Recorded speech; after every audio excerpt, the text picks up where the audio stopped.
नमस्कार मित्रांनो, जीएसटी पे कसा होतो आज तुम्हाला मी त्याचा फॉर्म्युला सांगणार आहे. तीन गोष्टी तुम्हाला कळल्या पाहिजेत. One is what is output GST, second what is input GST आणि third what is set off. या तीन गोष्टी जर तुम्हाला कळल्या तर तुम्ही आरामात कॅल्क्युलेट करू शकता की एक्झॅक्टली मला जीएसटी किती पे करायचं आहे.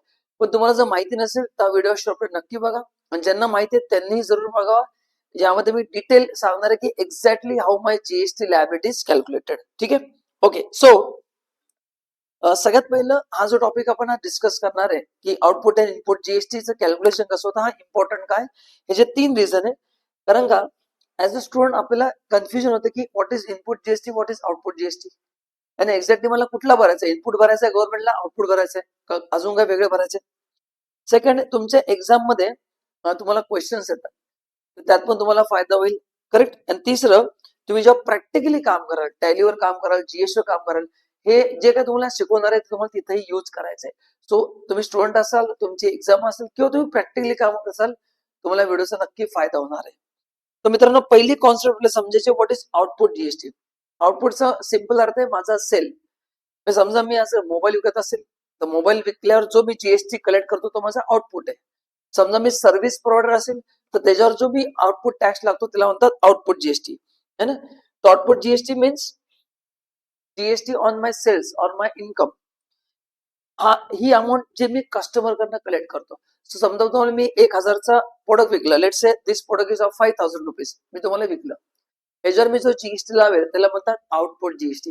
तुमच्या घरामध्ये जीएसटीचे बिल असतीलच, ते तुमच्यासाठी परचेस आहे पण दुकानदारासाठी काय सेल आहे, तर त्यात जो जीएसटी आहे तो त्याच्यासाठी आउटपुट जीएसटी आहे. ठीक आहे. And this is the amount you are liable to pay government. म्हणजे ही पहिली अमाऊंट आहे की आपल्याला ती गव्हर्नमेंटला पे करायची. So what is output GST? Is a tax on sales. तुम्ही जेव्हा मटेरियल विकता किंवा सर्व्हिस प्रोव्हाइड करता त्याच्यावर जो काही जीएसटी लावता त्याला म्हणतात आउटपुट टॅक्स. सेकंड असतं इनपुट जीएसटी. मित्रांनो, इनपुट म्हणजे परचेस आणि आउटपुट म्हणजे सेल. ओके. सो इनपुट मध्ये काय काय येतं? GST paid on expenses and purchases, है ना. समजा मी हे माझं प्रोडक्ट आहे ना, दिस इज माय आउटपुट सेल्स. हे बनवासाठी मी रॉ मटेरियल घेतलंय किंवा मी प्लॅस्टिकची बॉटल बनवतोय त्यासाठी मी प्लॅस्टिकचं मटेरियल घेतलेलं आहे, त्याच्यावर जो मी जीएसटी पे केलाय ते माझं इनपुट आहे. आणि ती बॉटल विकल्यानंतर जो मी कलेक्ट केलाय ते माझं आउटपुट आहे.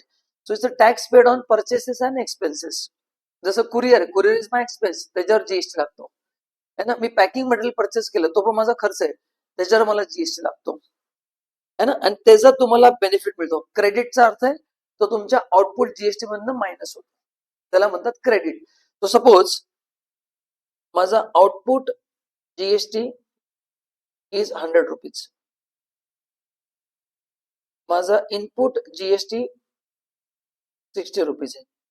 सो ऑन सेल्स मी 100 रुपये कलेक्ट केलाय, ऑन परचेस मी 60 रुपये पे केलेला आहे. याचा जो डिफरन्स आहे 40 rupees, this is my GST payable. आणि हा जो मी प्रोसेस केली आहे याला म्हणतात क्रेडिट.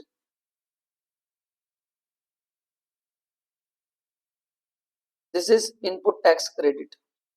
क्रेडिट का म्हणतात? कारण का ते 100च्या अगेन्स्ट ऍडजस्ट होतं. कारण का टोटल मी 100 कलेक्ट केलेत, त्यातले 60 रुपये मी ऑलरेडी माझ्या सप्लायर दिलेत, तो जो गव्हर्नमेंटला देईल. माझ्याकडे फक्त 40 रुपीज पे करायचे, कारण का टोटल प्रोडक्टवर मी 100 कलेक्ट केलंय. आउट ऑफ 100 60 तर मी ऑलरेडी पे केलेलं आहे. माझ्याकडे गव्हर्नमेंटचा रेव्हेन्यू किती राहिला? 40 रुपीज. याचा डिफरन्स मला गव्हर्नमेंटला पे करायचा आहे. So this is how it works. So क्रेडिटचा अर्थ काय? ते तुमच्या अकाउंटला जमा होतात, ते तुम्ही युज करू शकता सिम्पल लँग्वेज मध्ये. आणि टेक्निकली ते जमा होतात इलेक्ट्रॉनिक क्रेडिट लेजरला, म्हणून त्याला क्रेडिट नाव दिलंय. And it can be use to reduce output GST. बघा, आउटपुट जीएसटी 100 रुपये होता, त्यातनं मी तो 60 मायनस केला आणि 40 रुपीज पे केला. आता यातनं आन्सर निगेटिव्ह आलं तर तो तुम्ही रिफंड क्लेम करू शकता. होऊ शकता ना. 0 आलं तर पे पण नाही करायचं, निगेटिव्ह आलं तर रिफंड क्लेम करू शकता. And what is a formula for that? Input GST means tax on purchases. तर इथपर्यंत आपण दोन कॉन्सेप्ट बघितले. One is output GST which is tax on sales, second input GST which is tax on purchase. Now आता हा formula आपल्याला use करायचा आहे जीएसटी पे करताना. Output GST minus input GST. So या प्रोडक्टवर मी 100 रुपये जीएसटी कलेक्ट केलाय, पण हे बनवल्याचे मी रॉ मटेरियल वापरले त्यावर 60 रुपये ऑलरेडी जीएसटी दिलेला आहे. तो 100 मधले जो मी 100 कलेक्ट केलाय त्यातला 60 मी ऑलरेडी पे केलाय. डिफरन्स मला 40 रुपीज गव्हर्नमेंटला पे करायचा आहे. हा त्याचा फॉर्म्युला आहे. जर input is greater than output तर एक तर तुम्ही रिफंड करू शकता ते किंवा तुम्ही ते कॅरी फॉरवर्ड करू शकता. And if output is greater than input then तुम्हाला पे करायचं. म्हणजे बघा एक्झाम्पल देतो. Output is 100, input is 75. तर आपल्याला 25 रुपीज पे करायचं. पण समजा उलट झालं, हे 100 आहे आणि 105 आहे, म्हणजे माझं यामध्ये परचेस जास्त झालं असेल कमी झालं. हे 5 रुपये जे आहेत हे एक्स्ट्रा आहे, तर तुम्हाला तर पे काही करायचे नाहीयेत. हे तुम्ही कॅरी फॉरवर्ड करू शकता किंवा त्याचा तुम्ही रिफंड क्लेम करू शकता. कॅरी फॉरवर्ड म्हणजे हे 5 रुपये तुम्ही नेक्स्ट मंथ मध्ये युज करू शकता. तर नेक्स्ट मंथ मध्ये तुम्हाला जर जीएसटी पे करायचं त्यातनं हे 5 रुपये ऑटोमॅटिक ऍडजस्ट होतात. So this is the formula. So positive आहे तर तुम्ही पे करा, निगेटिव्ह आहे या तो कॅरी फॉरवर्ड करू शकता किंवा तुम्ही रिफंड क्लेम करू शकता. आता एक एक्झाम्पल बघा, सिंपल आहे. तुम्ही 1,00,000 रुपयाचं मटेरियल विकलंय, त्याच्यावर 18% GST. So my output GST is 18,000. 1,00,000चं मटेरियल विकायला मी 17,000चं मटेरियल परचेस केलंय, त्याच्यावर 18% जीएसटी आला 12,600. सो मी टोटल 1,00,000 कस्टमरला मटेरियल विकलेलं आहे, त्यातलं 70,000 मी तुम्हाला ऑर्डर दिलेले आहेत. कारण का 70,000 मी 70,000 मटेरियल मी 1,00,000ला विकलंय, 30,000 ते माझं प्रॉफिट आहे. 30,000 काय माझं प्रॉफिट आहे, त्याला म्हणतात व्हॅल्यू ऍडिशन. जीएसटी लँग्वेज मध्ये त्याला म्हणतात व्हॅल्यू ऍडिशन. सो आता याचा डिफरन्स किती बघा, मला पे करायचे 5,400. तो 18,000 मायनस 12,600 याला म्हणतात 5,400. आता हे आले कसे बघा, लक्षात घ्या. तुम्हाला एक वेगळी टेक्निक सांगतो. हा जो डिफरन्स आहे याला म्हणतात व्हॅल्यू ऍडिशन.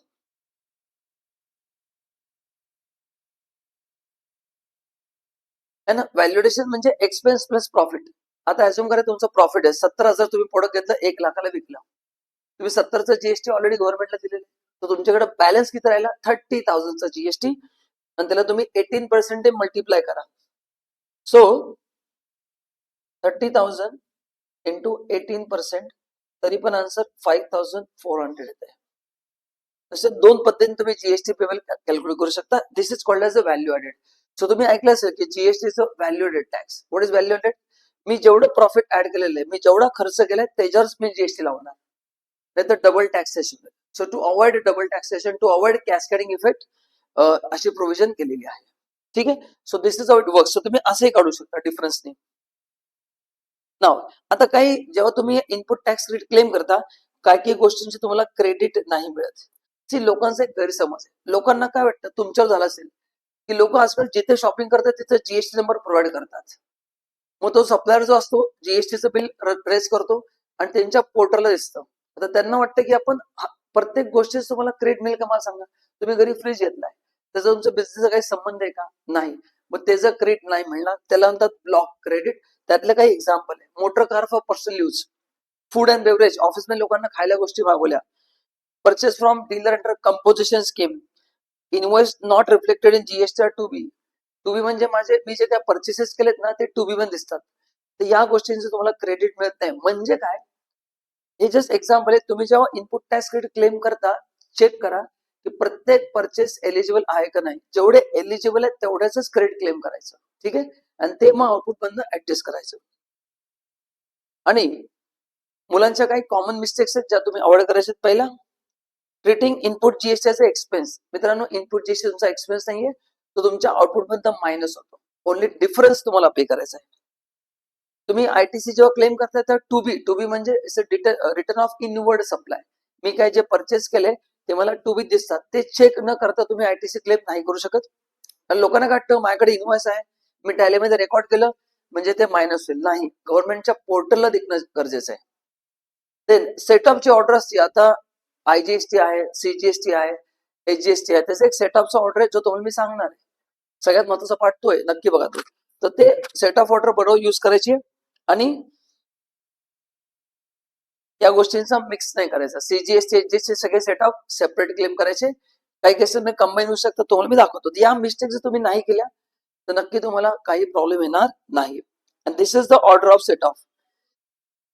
समजा तुम्ही मटेरियल, तुमच्या मटेरियल आयजीएसटी असेल. आयजीएसटी म्हणजे काय, इंटरस्टेट परचेस. मी दुसऱ्या स्टेट मधनं परचेस केलेलं आहे, तर सगळ्यात पहिलं हे संपवायचं. आयजीएसटी सगळ्यात पहिलं आयजीएसटी ऍड्रेस करायचं. आयजीएसटी त्यानंतर सीजीएसटी त्यानंतर HGST.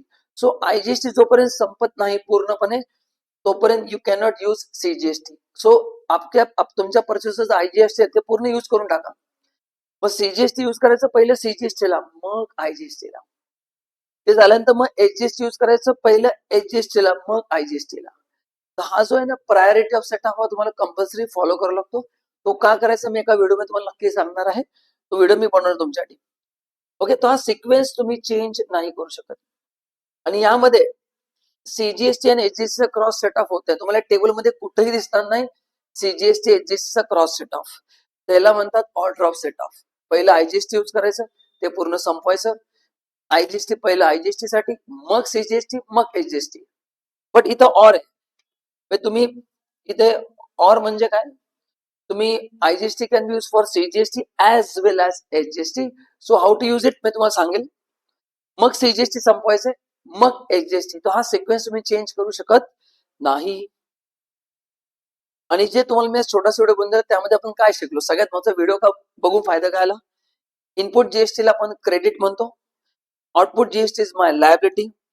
Net GST means output minus input. सेटअपची ऑर्डर करेक्ट पाहिजे. सेटअप म्हणजे तुम्हाला सांगितलं कसं क्लेम करायचं. आणि तुम्हाला आयटीसी क्लेम करायच्या आधी टू बी चेक करा. म्हणजे तुमच्याकडे इन्व्हॉइस आहे मी टॅलीमध्ये रेकॉर्ड केलंय एवढा बेसिस तुम्हाला क्रेडिट मिळणार नाही. गव्हर्नमेंटच्या पोर्टलला दिसणं गरजेचं आहे. तर दॅट्स इट मित्रांनो, ही ती याची थेअरी. Thank you so much. तुम्हाला व्हिडिओ आवडला असेल तर नक्की लाईक करा, आमच्या चॅनलला फॉलो करा. आणि तुम्हाला जर कुठल्या टॉपिकवर व्हिडिओ हवा असेल तर नक्की टाईप करून पाठवा, आम्ही तुम्हाला नक्की व्हिडिओ बनवून देऊ. Thank you so much and bye bye.